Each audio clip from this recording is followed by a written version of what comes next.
వెంకటరెడ్డి గారు, honourable minister roads, buildings and cinematography, జిల్లా incharge మంత్రివర్యులు. గౌరవ ముఖ్యమంత్రి వర్యులు రేవంత్ రెడ్డి గారు,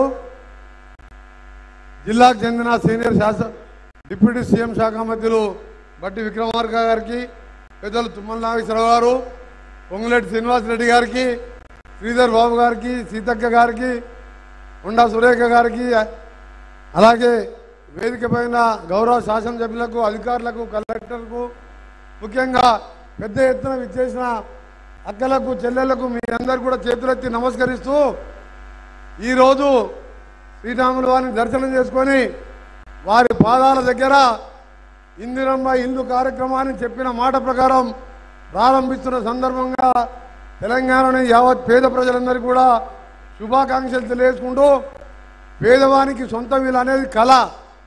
సొంత ఇంట్లో ఉంటే ఆత్మగౌరవం పెరుగుతుంది. అలాంటిది మనం గత 10 సంవత్సరాల కింద ప్రభుత్వం ఉన్నప్పుడు దాదాపు 30 లక్షల ఇల్లు తెలంగాణలో ఆ రోజుల్లోనే 2004లోనే ₹1,00,000 ఇవ్వడం జరిగింది. కానీ మాయ మాటలతో అధికారంలోకి వచ్చిన కేసీఆర్ గారు 7 లక్షల కోట్లు అప్పు చేసి కూడా ఒక్క ఇల్లు కట్టలేదు. ఆయన మాత్రం ప్రగతి భవన్, ఫామ్ హౌస్ కట్టుకున్నాడు, కొడుకు బిడ్డ ఇల్లు కట్టుకున్నాడు తప్ప పేదవానికి ఒక్క ఇల్లన్నా కట్టినా ఇక్కడున్న అక్క చెల్లెలు ఆలోచించుకోవాలి. అందుకనే ఈరోజు 6 గ్యారంటీల్లో ముఖ్యమైన గ్యారంటీ శ్రీరాముని పాదాల వద్ద గౌరవ ముఖ్యమంత్రి గారు ఇవాళ ఇందిరమ్మ ఇళ్ళని ప్రారంభించుకున్న సందర్భంగా మీ అందరికీ ఒకటే మాటిస్తున్నాం. ముఖ్యమంత్రి గారి నాయకత్వంలో మంత్రులందరం, ఎమ్మెల్యేలం ఈ 5 ఏళ్ళ పేద ప్రజల కోసం పనిచేస్తాం. మీ అందరికి కూడా చెప్పిన కార్యక్రమాలు, చెప్పని కార్యక్రమాలు ప్రతి ఒక్కరికి ముఖ్యమంత్రితో పాటు అందుబాటులో ఉండి పనిచేస్తామని చెప్పి మీ అందరికి కూడా హామీ ఇచ్చుకుంటూ, ఇప్పుడే యాదాద్రి లక్ష్మీనరసింహ యాదగిరిగుట్ట లక్ష్మీనరసింహని దర్శించుకొని ఇక్కడికి రావడం జరిగింది. ఈరోజు మన భద్రాచలం ఇన్ఛార్జ్ మినిస్టర్, ఖమ్మం జిల్లా మినిస్టర్గా మంత్రి గారు, ముఖ్యమంత్రి గారు కూడా రిక్వెస్ట్ చేస్తున్నా తప్పకుండా ఈ ప్రాంతాలను కూడా అభివృద్ధి చేయాలని తెలియజేసుకుంటూ, ముఖ్యంగా రైతులకు సంబంధించి కానీ అన్ని కార్యక్రమాల్లో ముందుంటాం.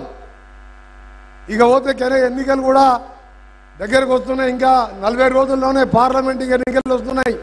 మొన్న ఎన్నికల్లో ఏ విధంగా మీరు ఆశీర్వదించి కాంగ్రెస్ పార్టీని అధికారంలోకి తీసుకొచ్చి ఇలా ఇందిరమ్మ పథకం కింద ఇల్లు కట్టుకుంటున్నాం, బస్సులలో ఉచితంగా పోతున్నాం, 500 గ్యాస్ సిలిండర్ ఇస్తున్నాం. మళ్ళా ఇంకా కూడా ఇలాంటి కార్యక్రమాలు ఇంకా ఎక్కువ చేయాలంటే తప్పకుండా మీరందరూ కాంగ్రెస్ పార్టీని మంచి మెజార్టీతో గెలిపించాలి. ఇక్కడ బలరాం నాయక్ గారు ఎంపీగా పోటీ చేస్తున్న అభ్యర్థిని పెద్ద ఎత్తున మెజార్టీతో గెలిపించాలని మీ అందరికీ తెలియజేసుకుంటూ, గతంలో ఒకటి చెప్తున్న చివరిగా, మన గవర్నర్ గారు ఉండే పెద్ద మనిషి, ఆయన కాళేశ్వరం డ్యామ్ కడతప్పుడు ఆయనని సీఎం కేసీఆర్ గారి కాళేశ్వరం రావు అని పెట్టిండు. ఆఖరికి ఇలా బీఆర్ఎస్ పార్టీ ఎట్టయిందంటే కాళేశ్వరరావు అయింది. ఆ పార్టీ రోజు రోజు ఖాళీ అవుతున్నది. కాంగ్రెస్ పార్టీ ఇవాళ తప్పకుండా 13-14 సీట్లు మీరు ఆశీర్వదించండి. ఇంకా మంచి పనులు చేస్తూ 10 సంవత్సరాల పాటు తెలంగాణ ఇచ్చిన సోనియా గాంధీ రుణం తీసుకుంటూ అన్ని కార్యక్రమాలు చేస్తామని తెలియజేసుకుంటూ, మరొకసారి ఇందిరమ్మ పథకం లాంచ్ చేస్తున్న మా ప్రభుత్వానికి ప్రజలు పార్టీలకు అతీతంగా ఆశీర్వదించాలని కోరుకుంటూ సెలవు తీసుకుంటున్న అందరికీ నమస్కారం. Thank you sir. తెలంగాణ